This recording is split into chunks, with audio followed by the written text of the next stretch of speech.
میرے بھائیوں، چونکہ اسلام اور ایمان اللہ کا پسندیدہ دین ہے، اللہ کا پسندیدہ طریقہ ہے، یہی باعث نجات ہے۔ اسی ڈگر پر چل کر کے انسان اللہ کے غضب سے بچتا ہے، جنت میں جاتا ہے، جہنم سے محفوظ رہتا ہے۔ اس لیے پیغمبروں نے، اللہ کے نیک بندوں نے ایمان کے درس کو دینے کے لیے مشقت اٹھائی،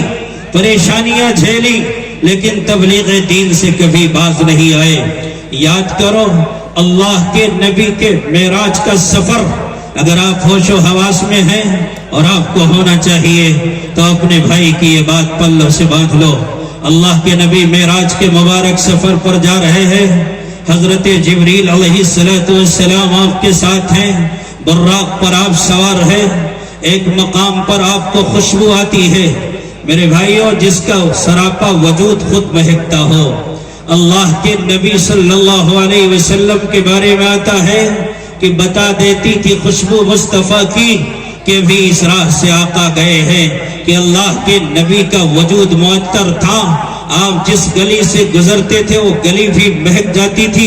اس کے باوجود میرے آقا گزر رہے ہیں، معراج کے سفر پر جا رہے ہیں، کتنی پاکیزہ اور معطر خوشبو ہوگی کہ اللہ کے نبی کے قدموں کو جکڑ لیا۔ نبی رک گئے، جبریل یہ بتاؤ کہ یہاں سے خوشبو آ رہی ہے، کیا چیز مہکتی ہے؟ بڑی شاندار خوشبو ہے، مشک و عنبر میں بھی وہ خوشبو نہیں جو یہاں کی مٹی سے خوشبو آ رہی ہے۔ حضرت جبریل علیہ السلام نے فرمایا، اے حبیب کبریا، اے اللہ کے پاکیزہ پیغمبر، آپ کو میں بتاؤں کہ یہ خوشبو کس چیز کی ہے؟ یہ فرعون کی باندی کی قبر ہے، یہاں فرعون کی باندی دفن ہے، فرعون کے گھر میں اس کے حرم کے عورتوں کا کنگھا کرنے والی، ان کے بالوں کو سنوارنے والی یہاں دفن ہے۔ اس کے قبر کی مٹی مہک رہی ہے جس کی خوشبو آپ نے یہاں محسوس کی ہے، اور آپ اس کی خوشبو پر ٹھٹک گئے اور آپ کے قدم مبارک یہاں رک گئے اور آپ جکڑ کر کے یہاں رک رہ گئے۔ اللہ کے نبی علیہ السلام نے جب تفصیل معلوم کی تو حضرت جبریل علیہ السلام نے بتایا کہ فرعون کی باندی نے جب فرعون کو جھٹلایا اور فرعون کی ربوبیت اور اس کی خدائی کا برملا انکار کر دیا اور موسیٰ علیہ السلام پر ایمان لے آئی اور اللہ کے دین کو قبول کر لیا، فرعون غصے میں ہوا اور اس نے کہا کہ دیکھو تم مرتد ہو جاؤ، تم کافر ہو جاؤ، اگر مرتد ہو جاؤ گی میں شان سے اپنے محل میں تمہیں رکھ لوں گا۔ ایک عورت ہے، جذبات نازک ہے، لیکن ایمان کی خاصیت یہ ہے کہ جب سینے میں آ جائے تو کروڑوں کی دولت کو اپنے چوتھیوں کے ڈوک پر رکھ کر کے ہم ہمیشہ اڑا دیتے ہیں۔ ہمیں کوئی اگر لالچ دیتا ہے ہم اس کے منہ پہ تھوک دیتے ہیں، اور اگر کوئی دھمکی دیتا ہے تو ہم برملا پہلے بھی یہی کہتے رہے ہیں، توحید کی امانت سینوں میں ہے ہمارے، آسان نہیں مٹانا نام و نشاں ہمارا، اور باطل سے دبنے والے اے آسمان نہیں ہم 100 بار کر چکا ہے تو امتحان ہمارا۔ کہنے لگی تو دھمکی دیتا ہے، ہم تجھے نہیں مانتے، تیری خدائی کو تسلیم نہیں کرتے، اپنے پیروں کی جوتیوں کے نوک پر رکھتے ہیں، تو کہتا ہے انا ربکم الاعلی، لیکن اے فرعون سن لے، ہمیں تیری خدائی تسلیم نہیں ہے۔ تو ایک اللہ کی مخلوق میں سے ایک ادنا اور حقیر سی مخلوق ہے، اگر تو اپنے آپ کو خدا کہتا ہے تو اللہ تیری خدائی کو دریائے قلزم کے لہروں کے حوالے کر دے گا۔ وہ کہنے لگا کہ اے رب سوچ لے، ہم تیری تکہ بوٹی کر دیں گے، تجھے مار ڈالیں گے، تیرے پیروں میں بیڑیاں ڈال دیں گے، تیرے ہاتھوں میں ہتھکڑیاں ڈال دیں گے، تجھے تہس نہس کر دیں گے، تباہ و برباد کر دیں گے۔ او ایمان والو، جاؤ اپنی ماں بہن بیٹیوں کو عقیدہ توحید کی اہمیت بتلا دو، فرعون کی باندی کے ایمان کا تذکرہ کر کے انہیں یہ بتاؤ کہ اللہ کا ایمان بہت قیمتی ہے، پیغمبر پر ایمان بہت قیمتی ہے، اتنا قیمتی ایک نہیں ہزاروں مقرر آئے کرسی پر بیٹھ کر کے پوری رات اس کی عظمت کو سمجھائے، زبانیں تھک جائیں گی انسان کی زبان گنگ ہو کے رہ جائے گی، لیکن ایمان و اسلام کی عظمت کو صحیح طور پر اس کی تصویر کشی نہیں کر سکتا۔ میرے بھائیوں، وہ عورت کہہ رہی ہے، وہ باندی کہہ رہی ہے، تم ہمارے ایمان کا سودا کر رہے ہو، پیسوں سے ایمان کو خریدنا چاہتے ہو، تم اپنے محل میں ہمیں جگہ دو گے، اس لالچ میں ہم تمہیں مان لے۔ سنو، ہاتھ میں ہتھکڑیاں ڈالنے کی دھمکی دینے والوں، ہم نے پیغمبر کا کلمہ پڑھا ہے، کسی چورن بیچنے والے سے چورن نہیں خریدا ہے، لہذا سنو، زنجیر جنوں کا تحفہ ہے، زنجیر سے کیا گھبرانا ہے، ہم ہاتھ بڑھائے بیٹھے ہیں، پہنائے جسے پہنانا۔ پھر کیا ہوا؟ فرعون نے کہا تیل کھولاؤ، کھولتے ہوئے کڑھائی میں ایک 5 سالہ 6 سالہ بچے کو جو اس کے پاس تھا پکڑ کر کے ڈال دیا گیا، جل کر کے کباب بن گیا۔ ماں دیکھ رہی ہے، اپنی بے بسی پر ماتم کر رہی ہے، لیکن ایمان کی خاطر یہ قربانی گوارا کر رہی ہے۔ میرے بھائیوں، ماں نے کوئی رد عمل ظاہر نہیں کیا، دل میں اللہ سے کہا میرے رب، ہم نے تیرے حضور میں ایک ننھی سی جان تو دے دی، جان دی ہوئی اسی کی تھی، حق تو یہ ہے کہ حق ادا نہ ہوا، ربا اگر تو اس قربانی پہ راضی ہے تو میں بھی راضی ہوں۔ فرعون نے کہا ابھی بس مت کرو، بلکہ اس کے سینے سے جو چمٹا ہوا بچہ ہے، جو دودھ پی رہا ہے، اس 6 مہینے کے معصوم بچے کو اس کے ہاتھ سے چھین لو، اس کے گود سے جدا کر دو، اس کڑھائی میں ڈال دو۔ وہ ایمان و اسلام کی عظمت کو کوڑیوں کے بھاؤ بیچنے والوں، اللہ کے پیغمبر کی عظمت کو نہ سمجھنے والوں، ایمان کی قیمت کو نہ سمجھنے والوں، ایک دن آئے گا سمجھو گے، خون کے آنسو رو گے، قبر میں، برزخ میں، حشر کے میدان میں۔ لیکن میں کہتا ہوں اگر اس دن عقل آئی تو کوئی فائدہ نہیں ہوگا، بڑے پچھتاوے کا دن ہوگا۔ وانذرہم یوم الحسرۃ اذ قضی الامر، حسرت کے دن سے ڈراؤ جب فیصلے کر دیے جائیں گے۔ اس وقت اگر کوئی ہوش کے ناخن لے گا تو یہ ناخن لینا اس کے حق میں فائدہ مند نہیں ہوگا۔ ابھی دنیا ہے، آپ کے سامنے بہترین کردار ہے، بہترین نمونے ہیں، بہترین آئیڈیل ہے، ان کو اپنی زندگی میں رچاؤ اور بساؤ۔ اور جو ہمارے ایمان کے سوداگر ہمارے قریب آئے، اگر وہ پیسے دے ان پیسوں کو منہ پہ مار دو، اگر وہ خوف دلائے تو انہیں کہو ہم تمہاری دھمکیوں سے خوف کھا سکتے نہیں، سر کٹا سکتے ہیں لیکن سر جھکا سکتے نہیں۔ میرے بھائیوں، بچے کو چھینا گیا، کڑھاؤں میں ڈالا گیا، ماں نے اپنے لخت جگر کو جلتا ہوا دیکھا ہے، کھولتے ہوئے تیل میں کباب بنتے ہوئے دیکھا ہے۔ ایک ماں ہے، کلیجہ ہے اس کے پاس جگر ہے، آنسوں کے سوغات اس کے آنکھوں سے جاری ہو گئے، آنکھیں ڈب ڈبا گئی۔ بچے نے جب دیکھا کہیں ایسا نہ ہو میری ماں کے قدم ڈگمگا جائے، کہیں ایسا نہ ہو میری ماں ایمان سے پھر جائے، کہیں ایسا نہ ہو میری ماں مرتد ہو جائے، کہیں ایسا نہ ہو میری ماں پھر سے کفر کی گہری کھائی میں جا کر کے گر جائے، کہیں ایسا نہ ہو میری ماں ارتداد کے گہرے بدبودار گڑھے میں قدم رکھتے۔ بچے نے کہا اے امی جان روتی کیوں ہو، اے میری ماں تمہاری آنکھوں میں آنسو کیوں ہے، تمہارا بچہ جل رہا ہے، اپنے جلتے ہوئے بچے کو دیکھ کر کے تمہیں برداشت نہیں ہوا۔ نارے نمرود کو یاد کرو، ابراہیم داخل ہوئے، اللہ نے اسے گلزار بنایا۔ جس رب نے نمرود کی آنکھ کو گلزار بنایا ہے خلیل کے لیے، وہی رب آج بھی ہے۔ لا تأخذہ سنۃ ولا نوم، لا يعزب عنہ مثقال ذرہ، اس کی نگاہ سے کائنات کا کوئی ذرہ اوجھل نہیں ہے، وہ اسے نہ نیند آتی ہے نہ اونگ آتی ہے۔ اے میری ماں، میری حالت کو بھی وہ جانتا ہے اور تیری تڑپ کو بھی وہ دیکھتا ہے۔ تو دیر کیوں کر رہی ہے، انتظار کیوں کر رہی ہے؟ تدبر اور فکر کا مرحلہ نہیں ہے، یہ وقت وہ ہے کہ انسان اس وقت اگر قدم رکھتے جیسے میرے لیے میرے رب نے آپ کو گلزار بنایا۔ اے میری ماں، بے خطر تو بھی کود جا، تیرا رب تیرے لیے اس آنکھ کو گلزار بنا دے گا۔ بے خطر کود پڑا آتش نمرود میں، عشق عقل ہے محو تماشائے لبے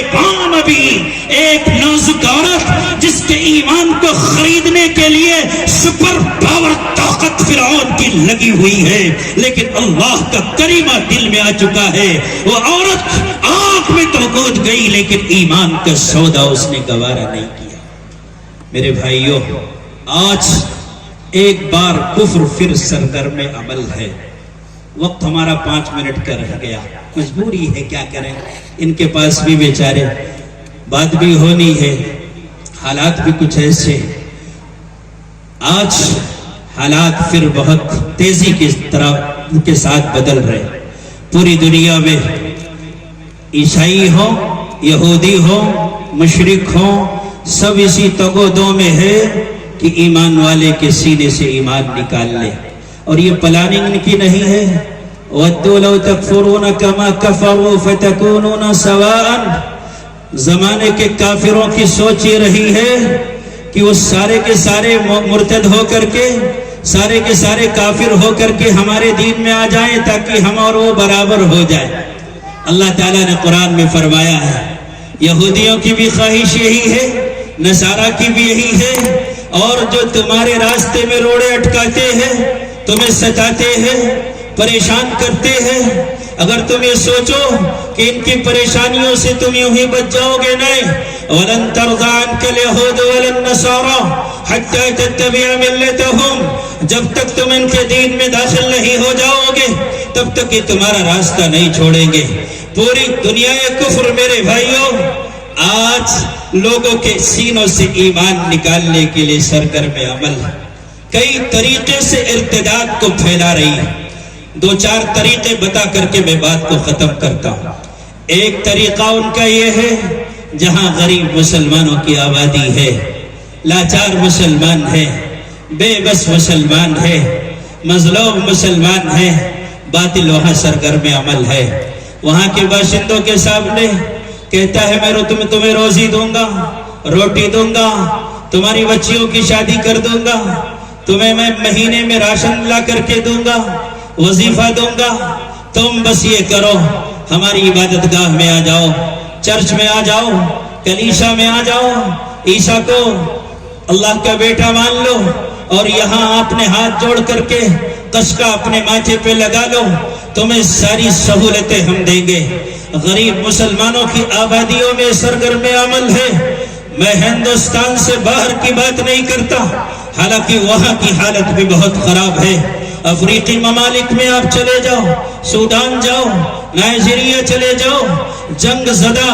مسلمانوں کی آبادیوں میں چلے جاؤ، پوری عیسائی یہودی لابی سرگرم عمل ہے۔ جن کے باپ داداؤں نے کفر سے کبھی لوہا لیا تھا، آج ان کی اولادوں کو مشنریاں اٹھا اٹھا کر کے لے جا رہی ہے، ان کے سینوں سے ایمان کو نکال رہی ہے۔ سب سرگرم عمل ہے، ہندوستان میں بھی یہی ہو رہا ہے۔ آپ کو نہیں پتا، آپ بہت بھولے ہیں، لیکن جاؤ غربت زدہ آبادیوں میں چڑھے جاؤ، پہاڑی علاقوں میں چلے جاؤ، ریگستانی علاقوں میں چلے جاؤ، بہت تحریکی مزاج کے لوگوں کو سرگرم عمل پاؤ گے۔ اس سارے کے سارے مسلمان لڑکوں کے ایمان کو بھی اور مسلمان لڑکیوں کے ایمان کو بھی ان کے سینے سے نکالنے کے لیے جال بچھا چکے۔ ہم پیسے نہیں خرچ کرتے ان پر، وہ پیسے خرچ کر رہے، ہم روپیہ انہیں نہیں دے سکتے، اس لیے کہ ہم کہتے ہیں کہ ہم بہت غریب ہیں۔ آپ کی غربت، ہماری غربت نے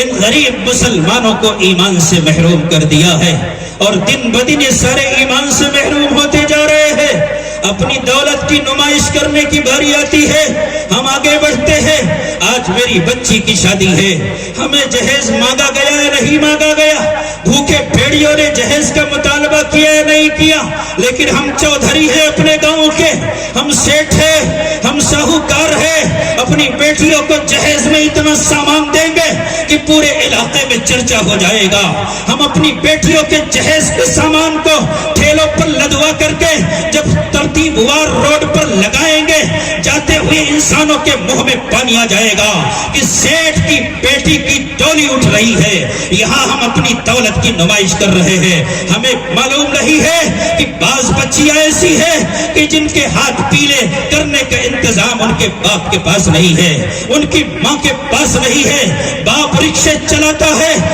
ماں سلائی کڑھائی کرتی ہے، گھروں میں برتن مانجتی ہے، بے بسی کا عالم ہے، روٹی روزی کا انتظام نہیں ہے، ماں کے پاس دولت نہیں، باپ کے پاس دولت نہیں، ادھر کوئی حرام خور آ گیا، ادھر کوئی ڈکیت ایمان کا آ گیا، ادھر کوئی سوداگر آ گیا، آ کے کہتا ہے وہ لڑکی آجا میرے مذہب میں، تجھ سے شادی کروں گا، عالی شان بنگلہ دوں گا، آج تجھے کار میں بٹھا کر کے گھماؤں گا، تجھے بائک پر بٹھا کر کے سیر کراؤں گا، تجھے لندن لے کر کے چلوں گا، تیرا باپ تیری شادی نہیں کر سکتا، بہت غریب ہے تیرے معاشرے کے مسلمان، اپنی بیٹیوں کے جہیز کے لیے کوشش کر سکتے ہیں، سود کھا سکتے ہیں، رشوت کی حرام کمائی سے وہ اپنے گھر کی بلڈنگیں بنا سکتے ہیں، لیکن ماں بہن بیٹیوں کی خبر گیری نہیں کر سکتے، تیری ڈولی تیرے مسلمان بھائی نہیں اٹھانے کا انتظام کریں گے، تیری شادی نہیں ہو سکے گی، میں تجھے اپنے چڑھنوں میں جگہ دوں گا، آج تجھے فلیٹ دوں گا، پیسے دوں گا، بیچاری جوانی کی ماری شباب کے اوپر قدم رکھ چکی ہے، ہر جوان لڑکی اور لڑکے کی امید ہوتی ہے کہ اس کے خوابوں کا کوئی شہزادہ ہو، اس کے خوابوں کی کوئی شہزادی ہو، ہماری بہن قدم نکال دیتی ہے، لوگ لے جاتے ہیں اور لے جانے کے بعد اسے مرتد بناتے ہیں، کوئی تو دکھاوے کے لیے شادی کرتا ہے، کوئی بغیر شادی کے اس دور کی ایک بڑی حقیقت سے پردہ اٹھا رہا ہو، جاؤ چلے جاؤ دبئی کے 5 اسٹار ہوٹلوں میں، نہ جانے کتنی بہنوں نے بہترین خواب پلکوں پر سجا کر ان کے ساتھ جانے کی کوشش کی، ایمان کو سینے سے لگایا، انہوں نے لے جا کر کے طوائفوں کے اڈوں پر امت مسلمہ کی بیٹیوں کو پہنچا کر کے پوری امت کو ذلیل کیا ہے، نام ہے فاطمہ، نام ہے رقیہ، نام ہے زینب اور کلثوم، ہماری بے حسی کی وجہ سے، ہماری بے ضمیری کی وجہ سے آج ہماری بہنوں کو کوٹھوں پر پہنچا دیا گیا۔ میرے بھائیوں، ہمیں احساس نہیں ہوتا، ہمیں افسوس نہیں ہوتا، ارتداد کا زہریلا ناک کہاں سے فن پھیلا کے نکلتا ہے؟ تم دولت کی نمائش کرنے کے چکر میں بھول گئے کہ آج لڑکیاں ارتداد کی لہروں میں بہ کر کے، اس کے طوفانی لہروں کے حوالے ہو کر کے ایمان کا جنازہ نکال رہی ہے، کل رب مصطفیٰ کے سامنے دولت کی نمائش کرنے والے شاہوکاروں گریبان پکڑ کر ایک کو اگر جہنم رسید نہ کیا گیا تو میرا گریبان پکڑ لینا۔ یہ دور تباہی کا دور ہے، دولت کی نمائش کا دور نہیں ہے۔ بھلا بتاؤ تو صحیح کہ ہم دولت کی نمائش کریں اور عورت جو بیوہ ہے، شوہر کا سایہ اٹھ چکا ہے، ہم اسے شوہر نہیں دے سکتے، بیوی نہیں بنا سکتے، راشن کا کٹ بھی نہیں دے سکتے، یہ ہمدرد بن کر اس کے پاس پہنچ جاتے ہیں کہ تیرا کوئی مسیحا نہیں، تیرے زخموں پر مرہم رکھنے والا کوئی نہیں، تیرے دکھوں کے درما کوئی نہیں، اگر ہیں تو ہم ہیں، آجا میرے پاس۔ وہ بیوائیں میرے بھائیوں، ہم نے سنا ہے، غلط نہیں سنا، اسی دنیا میں بستے ہیں، ممبر کا تقدس اجازت نہیں دیتا، ورنہ اتنا کچھ آنکھوں سے دیکھا اور سنا ہے کہ بتاؤں تو آپ شرم سے سر جھکا لیں گے۔ ان عورتوں کو جو بیوہ ہو چکی ہے، راشن کے لالچ میں ایک طرف مرتد بنایا جاتا ہے اور دوسری طرف اس عورت کی دلالی کھانی شروع کر دیتے ہیں لوگ۔ ہماری ماں بہن بیٹیوں کی عزت کو اس طرح سے تار تار کر رہے ہیں۔ غربت بہت بری بلا ہے، اس لیے اپنے بھائیوں کا، اپنی بہنوں کا ہمیں خیال رکھنا چاہیے، رکھیں گے نا انشاءاللہ۔